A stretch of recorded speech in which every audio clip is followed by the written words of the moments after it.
যে 10 ট্রাক অস্ত্র বাবর সাহেব ঢুকিয়েছিল, 10 ট্রাক অস্ত্রের সঙ্গে যারা জড়িত তাদেরকে বাংলাদেশের নাগরিক হিসেবে স্যালুট দেই। ওই 10 ট্রাক অস্ত্র জায়গা মতো পৌঁছালে আজকে বাংলাদেশ নিরাপদ থাকতো। আজকে এইখানে ষড়যন্ত্র হয়, কক্সবাজার ষড়যন্ত্র হয়, চট্টগ্রামে পার্বত্য এলাকা, খাগড়াছড়ি, বান্দরবান নানা ষড়যন্ত্র হয়। এখানে ষড়যন্ত্র করে গুলি করে ভারতে ত্রিপুরায় গিয়ে লুকায় পড়ে, আসামে গিয়ে লুকায় পড়ে। তারেক রহমানের দেখেন, জনাব তারেক রহমানের বিরুদ্ধে কতগুলো মামলা আছে, এক সাইনে সব মামলা ফিসফিস করা যেত, এক সাইনে করা যেত। দ্রুত করতে হবে, যারা করতেছে না এখনো তাদেরকে করতে হবে। এটা তো একটা স্পষ্ট বিষয়। তারেক রহমান কি গণহত্যায় জড়িত?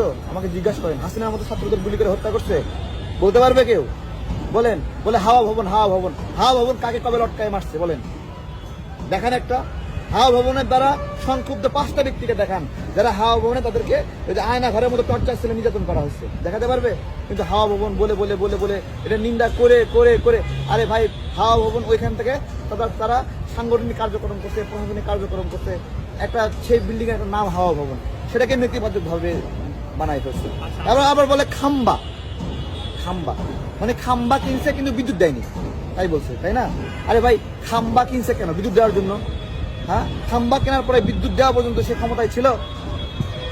শেখ হাসিনা যে বিদ্যুৎ দিছে সেটা কি নিজে সেই খাম্বার উপর বিদ্যুৎ বসায়নি, নাকি সে নিজে খাম্বা কিনছে?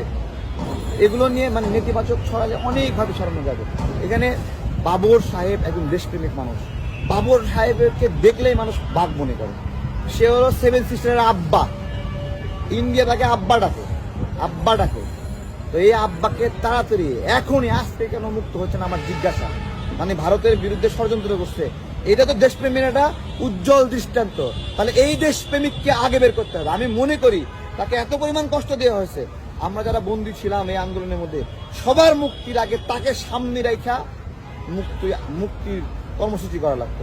সে সবার আগে মুক্ত হবে, তার পিছনে আমরা সবাই থাকতাম। কারণ সবচেয়ে নিপীড়নের শিকার হয়েছে এই বাবর সাহেব। তার সবাই মুক্তি পাইল, বাবর সাহেব এখনো মুক্তি পাচ্ছে না কেন? অনেক সাজাপ্রাপ্ত আসামি, তাদের 7 বছর জেল হয়েছে, 5 বছর জেল হয়েছে, সবাই মুক্ত হচ্ছে, বাবর সাহেব কেন এখনো মুক্ত হচ্ছে না? তার মানে কি বাবর সাহেবের মুক্তি এখনো ভারত নিয়ন্ত্রণ করছে? যে উনি ভারতের বিরুদ্ধে একটা আতঙ্ক ছিল, এই আতঙ্কের কারণে বাবর সাহেবকে এখনো মুক্তি দেওয়া হচ্ছে না। বাবর সাহেবের মুক্তির জন্য মিছিল কোথায় আমার জিজ্ঞাসা? মিছিল কেন হচ্ছে না? একটা লোক দেশপ্রেমিক, সার্বভৌমত্বের জন্য অগ্রসৈনিক, তাকে 15টা বছর ধরে তাকে ক্রিমিনাল বানায় দেওয়া হয়েছে। ক্রিমিনাল। আপনি আমাকে বলেন, আপনি সাংবাদিক ভাই, বাবর সাহেবের 3টা অপরাধ বলেন, ক্রাইম বলেন।